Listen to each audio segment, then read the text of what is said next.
অতিরিক্ত টেনশন করে কেউ উপকার পায় নাই। যেমন কালকে বলছিল যে মেয়ের রেজাল্ট, যে রেজাল্ট নিয়ে একটু চিন্তা লাগছে। আমি বললাম যত চিন্তাই করো 1 মার্ক বাড়বেও না, আর যত ফুর্তি করো 1 মার্ক কমবে না, রেজাল্ট যা তাই আসবে। তো এত চিন্তা করে লাভ কি? যদি চিন্তা করে 1 নাম্বার বাড়াইতে পারতা তাহলে কইতাম যে জম্মের চিন্তা করা করো।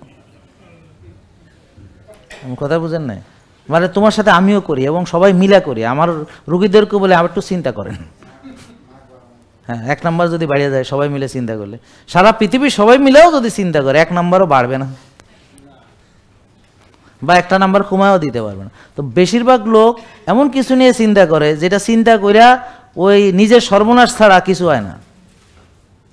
যেমন ধরেন এই যে বোন তার ভবিষ্যৎ নিয়ে অনেক চিন্তা করে, ঠিক আছে, কিন্তু হ্যাঁ যে একটু পরে মরে যাইবো না সেটাও জানে না, এই 40 সেকেন্ড পরে যে মরে যাইবো সেটাও জানে না। এই যে কয়েকদিন আগে বিমান একটা গেল, পড়ে গেল আকাশ থেকে ধপাস করে, হ্যাঁ, মানে ওঠার পরপরই পড়ে গেল।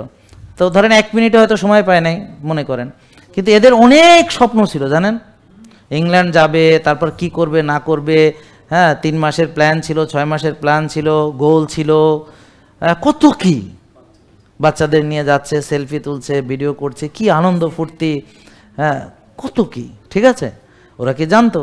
তা আমরা বেশিরভাগ ভবিষ্যৎ নিয়ে আপনারা যা ভাবতেছেন অনর্থক, কারণ ওই পর্যন্ত আপনি আদৌ আপনি কয়েক সেকেন্ড পরে মরবেন কিনা সেইটাই জানেন না। তো এই যে অনর্থক এই ভাবনা ভাইবা আজকে রাতের ঘুম নষ্ট করতেছেন, কি লাভ? আর অতীতে আপনার সাথে অমুক এই করছে সেই করছে, এই যে বোনের অনেক চিন্তা যে অতীতে এই হয়েছে সেই হয়েছে, হ্যাঁ হ্যাঁ সেই, হ্যাঁ, আমার ছেলেকে ভবিষ্যৎ কি, এইসব হাবি যাবি চিন্তা আর কি। হ্যাঁ, তা এখন অতিরিক্ত মানে এই যে অতীতের যে ব্যাপার, তা আপনি কি যাইতে পারবেন টাইম লাইনে? আপনার কি টাইম মেশিন আছে যে যাইয়া 2-4টা ঘটনা চেঞ্জ করে আসুন? হ্যাঁ, আর একজন আমি এটা হইতে পারি না, ওইটা হইতে পারি না, আমি এটা হইতে চাইছিলাম, তুই আবার যাইয়া আবার এটা হইয়া আসতে পারবি? তুই যাইয়া কি আবার পুরান করে আবার এসএসসি পরীক্ষা দিয়া, এইচএসসি দিয়া আবার মেডিকেলে ভর্তি হওয়া, এটা কি সম্ভব? জেকে লাইফস্টাইল, ওষুধ মুক্ত সুস্থ জীবন।